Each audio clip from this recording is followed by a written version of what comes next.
नमस्कार दोस्तों, target with PS Parihar channel में आपका स्वागत है। सुबह के इस वीडियो में ऐसी सूचनाएं होती हैं जो विभिन्न समाचार पत्रों पर छाई हुई होती हैं और विद्यार्थियों के लिए आवश्यक होती हैं। तो आइए शुरू करते हैं और देख लेते हैं कि आज के समाचार पत्रों में विद्यार्थी जीवन से संबंधित कौन कौन सी सूचनाएं हैं।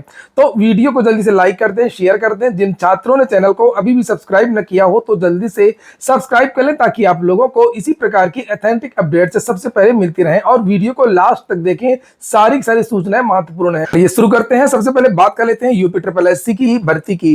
छात्र कमरा लेकर के 5-5 साल 10-10 साल लेकर के कई शहरों में तैयारी करते हैं और बहुत सारे ऐसे माफिया हैं जो ऐसे लोगों को नियुक्ति दिलवा देते हैं जिन्होंने कभी परीक्षा ही नहीं दी है। कोई सीधे नियुक्ति, कहने का मतलब है सीधे अंदर से पद भर लिए जा रहे हैं, सीधे अंदर से। और ये भंडाफोड़ भी छात्रों ने ही किया है। कोई सरकार ने अपनी तरफ से जांच नहीं शुरू की थी, ये छात्रों ने ही एक एक नियुक्ति का पता करके कि किसकी जगह कौन नौकरी कर रहा है, कितनी नियुक्तियां हुई है, कितने पदों पर भर्ती निकली है, सारा का सारा जो डाटा वो छात्रों ने निकाला है और उसके बाद में जांच के लिए भेजा है। यहां पर देख सकते हैं अभी 2-3 दिन पहले समाचार पत्रों के माध्यम से जानकारी दी गई थी कि एक अर्पित के नाम पर 6 लोग नौकरी कर रहे हैं। यूपी ट्रिपल एससी की एक भर्ती आई थी एक्सरे टेक्नीशियन की, लगभग 403 पदों पर 2016 में। और जानकारी यह मिली है कि 403 पदों पर यह भर्ती थी और उसमें लगभग 430 लोगों की ज्वाइनिंग करवाई गई है। एक ही नाम से जो मिलता जुलता नाम है या उसी तरीके का नाम रख लिया गया फर्जी और इन विद्यार्थियों को ज्वाइनिंग दिलवा दी गई। ये सारा का सारा जो खेल है ऊपर से हुआ है, नीचे से नहीं हुआ है। और ये अभी अर्पित के बारे में जानकारी दी गई थी और आज के पेपर में अंकुर के नाम से लिखा है। अभी मुझे ये जानकारी मिली है, इन छात्रों से मेरी वार्ता हुई है, मेरी बात हुई। इन छात्रों ने कहा है सर ये पूरी सीरीज चलेगी, आज 2, कल 3, कल 4, कल 5। किस तरीके से यूपी ट्रिपल एससी की भर्तियां, जहां पर कहते हैं कि कहीं कुछ भी नहीं होता है तो यहाँ पर सब कुछ होता रहा है। और देखिए इसमें पूरा खेल लिखा हुआ है। स्वास्थ्य विभाग में वर्ष 2016 में एक्सरे टेक्नीशियन के पदों की भर्ती में हुए फर्जीवाड़े में नया खुलासा हुआ है। अर्पित के नाम पर 6 लोगों के नौकरी का मामला सामने आने के बाद अब अंकुर के नाम पर 2 और अंकित के नाम पर 6 लोगों को नियुक्ति पत्र जारी होने का खुलासा हुआ है। ये देखिए, अर्पित, अंकुर और अंकित, सबका नाम आ से स्टार्ट हो रहा है। 6 लोगों को नियुक्ति पत्र जारी होने का खुलासा हुआ है। एक्सरे टेक्नीशियन की 2016 में यह भर्ती आई थी 403 पदों पर। अर्पित के नाम पर 6 एक्सरे टेक्नीशियन ने नियुक्ति पत्र हासिल किया है। इनमें 5 लगातार वेतन ले रहे हैं और नए मामले में आयोग की ओर से स्वास्थ्य महानिदेशालय को भेजी गई सूची में क्रमांक संख्या 166 पर अंकुर पुत्र नीतू मिश्रा का नाम है। मैनपुरी निवासी अंकुर की जन्मतिथि 5 दिसंबर 1994 है और इन्हें 1 जून 2016 को मैनपुरी सीएमओ के अधीन तैनात किया गया। इन दिनों डीटीओ मैनपुरी में कार्यरत है। इसी तरह अंकुर पुत्र नीतू मिश्रा नामक दूसरे एक्सरे टेक्नीशियन को 12 जून 2016 को तैनाती दी गई है। वह मुजफ्फरपुर के शाहपुर सीएचसी में कार्यरत है और इनकी जन्मतिथि 15 नवंबर 1994 है। मानव संपदा पोर्टल पर दोनों का मूल पता मैनपुरी दर्ज है। जो ओरिजिनल चयनित का जो नाम है, सारे प्रपत्र उसी के लगा दिए गए, उसी के आधार, उसी का आईडी, उसी के शैक्षिक प्रमाण पत्र। और ये हुआ है निदेशालय स्तर पर, यूपी ट्रिपल एससी से नहीं। यूपी ट्रिपल एससी ने चयन सूची बना करके निदेशालय को भेज दी और निदेशालय से वहां पर कुछ लोगों ने जो अलग अलग जिलों में नियुक्ति के लिए भेजा जाता है पत्र, यहां से पत्र भेजा गया है। कुछ बहुत ईमेल वगैरह में, कुछ अपने पते में कुछ हल्का सा बदलाव करके अलग अलग जिलों में भेज दिया गया। तो वहां पर सीएमओ के द्वारा, जिला प्रशासन के द्वारा इनकी नियुक्ति होती है। तो ये बड़ा रैकेट है। अभी कुछ दिन पहले माध्यमिक शिक्षा सेवा चयन बोर्ड में भी इसी तरीके की जानकारी 2023-24 में आई थी। एलटी ग्रेड में भी आपने देखा था, पिछले महीने ही बहुत सारी जानकारियां निकली कि कुशीनगर में 22 एलटी ग्रेड के शिक्षक फर्जी पाए गए, अन्य जिलों में बहुत सारे। ये आप लोगों को पता नहीं चलता है अंदर ही अंदर किस तरीके से नियुक्तियां हो जाती हैं, किस तरीके से भर्ती हो जाती है। एलटी ग्रेड का मामला 2014 की भर्ती का था। मेरे पास इन छात्रों ने, आप देख सकते हैं, ये जो अर्पित सिंह है और जो बहुत सारे जो साक्ष्य हैं जिनकी ज्वाइनिंग लेटर वगैरह है, एक ही नाम से कई के बदायूं, बलरामपुर, इस तरीके के छात्रों ने मेरे पास बहुत सारे हाथरस, शायद ये वाला अर्पित ओरिजिनल है और ये रामपुर अर्पित आरटीआई। ये देखिए, ये नियुक्ति पत्र शुरू हो गया। ये लाइन से छात्रों ने मेरे पास भेजा है, कहा सर ये एक ही नाम से कई लोग ज्वाइन कर रहे हैं। हमने पूरा पता कर लिया, मानव संपदा पोर्टल का रिकॉर्ड भी निकाल लिया है। और ये देखिए, आपको दिखा देता हूं, ये अर्पित, मेरे पास सभी लोगों के ये नियुक्ति पत्र दिए गए हैं और मैंने देखा कि इसमें लगभग सभी एक ही शैक्षिक प्रमाण पत्रों का उपयोग किया गया है और सबके नाम, डेट ऑफ बर्थ वगैरह सब एक ही है। आप लोग इस वीडियो को शेयर कर दीजिए। अगर शेयर नहीं करेंगे तो आप लोग ऐसे पढ़ाई करते रहेंगे और कोई दूसरा जाकर के सीधे नियुक्ति पत्र ले लेगा 8 फेल। और जानकारी ऐसी मिली है कि कुछ तो बिल्कुल पढ़े लिखे नहीं है, बिल्कुल ही पढ़े लिखे नहीं है। सारे डॉक्यूमेंट्स हाई स्कूल इंटर के उसी अर्पित के लगा दिए, उसी अंकुर के लगा दिए, उसी अंकित के लगा दिए हैं। और इसमें निश्चित तौर पर अगर अच्छी तरीके से जांच होगी, अगर ये अधिकारी जिन्होंने करवाया अगर उन्होंने मैनेज नहीं किया, देखिए ये बड़े जो अधिकारी होते हैं वो मैनेज कर लेते हैं जांच वगैरह। जैसे एपीएस में देखा आपने कितनी देर तक जांच फंसी रही, अभी तक कुछ नहीं हुआ। सीबीआई जांच लोक सेवा आयोग में अभी तक कुछ नहीं हुआ। तो जो अधिकारी लेवल का जो मामला होता है वो टंग जाता है अगर उसमें अच्छी तरीके से चीजें नहीं हुई। अगर आप लोगों ने माहौल नहीं बनाया, आप लोगों ने प्रसारित नहीं किया, तो फिर कुछ भी नहीं हो पाएगा। इसी तरीके से बैकडोर से नियुक्तियां होती रहेंगी। ये देखिए इन छात्रों ने जिन्होंने मेरे पास बहुत सारे नियुक्ति पत्र वगैरह भेजे हैं, बहुत सारा खुलासा भेजा है, बहुत सारी आरटीआई भेजी है जो मैंने भी आपको दिखाई। तो यहाँ पर लिखा, महोदय जी आपसे निवेदन है कि मेरा नाम अभी गोपनीय रखा जाए क्योंकि मैं अब फर्जीवाड़े का खुलासा कर रहा हूं। आपको संज्ञान करा दें, एक ही अर्पित सिंह नाम के व्यक्ति नाम पर 7 ज्वाइनिंग किया गया है, जिसमें से 2016 में हुई 403 पदों पर भर्ती का सीरियल नंबर 80 पर अंकित अर्पित सन ऑफ अनिल सिंह जनपद आगरा के रहने वाले लीगल तरीके से माननीय उत्तर प्रदेश अधीनस्थ सेवा चयन आयोग द्वारा 15 में निकाले गए विज्ञापन के अनुरूप समस्त शैक्षिक योग्यता धारण करते हुए आवेदन किया गया। आवेदक ने लीगल तरीके से भर्ती की पात्रता हेतु डिप्लोमा एक्सरे कोर्स संतोष मेडिकल कॉलेज बैच नंबर 9 से 11 के स्टूडेंट रहा और इसने आयोग द्वारा प्रचलित वर्ष 2015 की 403 पदों की भर्ती में डॉक्यूमेंट वेरिफिकेशन कराते हुए इंटरव्यू में सिलेक्टेड हुआ और संबंधित विभाग के निदेशालय स्वास्थ्य भवन लखनऊ से महानिदेशक चिकित्सा एवं स्वास्थ्य सेवाएं स्तर से चयनित अभ्यर्थियों में से है, जिसका नाम सीरियल नंबर 80 पर अंकित है और जिनको सीएमओ हाथरस के अधीन ज्वाइन किया गया है, जो आज सीएमओ हाथरस के अंडर कार्यरत है। ये लीगल कैंडिडेट है, जबकि उसी समय 16 में इसी लीगल कैंडिडेट के नाम पर शैक्षिक अभिलेख का दुरुपयोग ये छात्र एक लड़के से मिले जाकर के घर पे जाकर के पता किया है। तो कुछ तो फरार हो गए हैं और जो ओरिजिनल है उसका वेरिफिकेशन भी छात्रों ने स्वयं किया है। तो वही लिखा हुआ है कि जो हाथरस वाला जो अर्पित है ये ओरिजिनल कैंडिडेट है और जबकि अन्य जो 6 लोग हैं वो फर्जी हैं। लिखा इसी तरीके से उनमें से जनपद रामपुर, जनपद बदायूं में भी लोग तैनात है, जिनका मैं भी आपको दिखा रहा था ज्वाइनिंग लेटर। दोनों अर्पित सिंह का ज्वाइनिंग लेटर भेज रहा हूं, ये आप लोग देख सकते हैं। ये है बदायूं वाला जो जवाब मिला है और ये है उसका नियुक्ति पत्र अर्पित का। ये देखिए ये रामपुर का है, ये देखिए अनिल सिंह, ये देखिए नीचे लिखा हुआ है। और देखिए ज्वाइनिंग के समय जब ये जिले में गया था ज्वाइनिंग करने के लिए, इसको कौन कौन से इसने प्रमाण पत्र दिया, सारे प्रमाण पत्र इसको कहां से उपलब्ध हो गए, किसने उपलब्ध करवाया। शैक्षिक प्रमाण पत्र के सभी अंक लगे थे, हाई स्कूल का, एक्सरे का, ये जाति प्रमाण पत्र, स्वतंत्र संग्राम सेनानी, ये देखिए ये सारे जो प्रमाण पत्र हैं इसने पूरे वही जो अर्पित के थे वही इसने लगाए। यहाँ पर ये देखिए पेपर में भी रोज आ रहा है, लेकिन देखने वाली बात ये होगी कि इसी तरीके आएगा या मामला रफा दफा हो जाएगा, ये सबसे बड़ा सवाल है।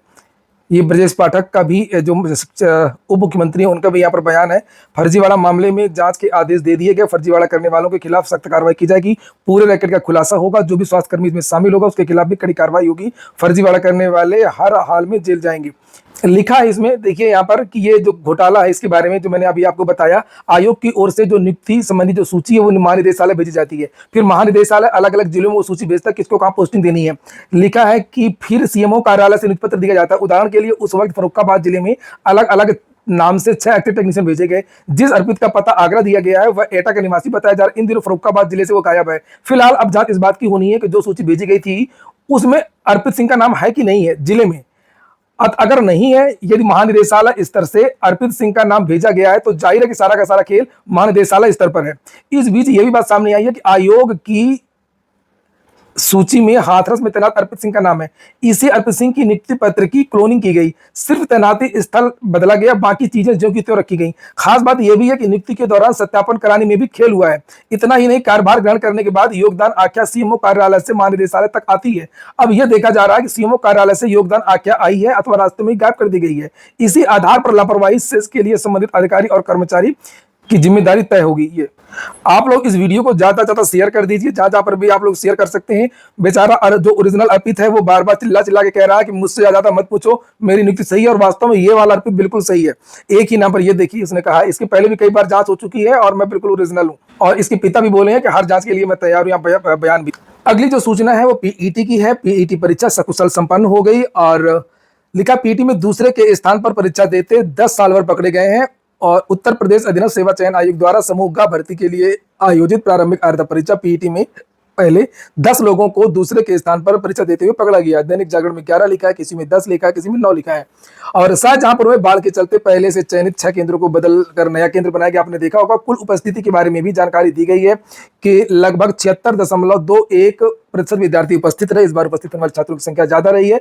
3,01,196 विद्यार्थियों ने परीक्षा छोड़ दी है। अगर ये परीक्षा केंद्र उतना दूर नहीं होते, थोड़ा सा और पास में होते, तो ये जो उपस्थिति वाला जो परसेंटेज है ये और बढ़ गया होता और लगभग 80 से 85% विद्यार्थी परीक्षा देते।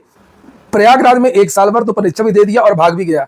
लिखा है जॉर्जटाउन स्थित जगत तारण इंटर कॉलेज में शनिवार को पीईटी में साल भर निस्तीर्ण लगा दिया। एक परीक्षार्थी की जगह वो परीक्षा में शामिल तो हुआ ही, कक्ष निरीक्षक व अन्य स्टाफ को चकमा देकर के निकल भी भागा। बाद में जांच पड़ताल के दौरान फर्जीवाड़ा सामने आने पर स्टैटिक मजिस्ट्रेट की तहरीर पर मुकदमा दर्ज किया गया है। पुलिस साल भर की तलाश में जुटी है। तो इतनी देर तक परीक्षा देता रहा, तब आप क्या कर रहे थे?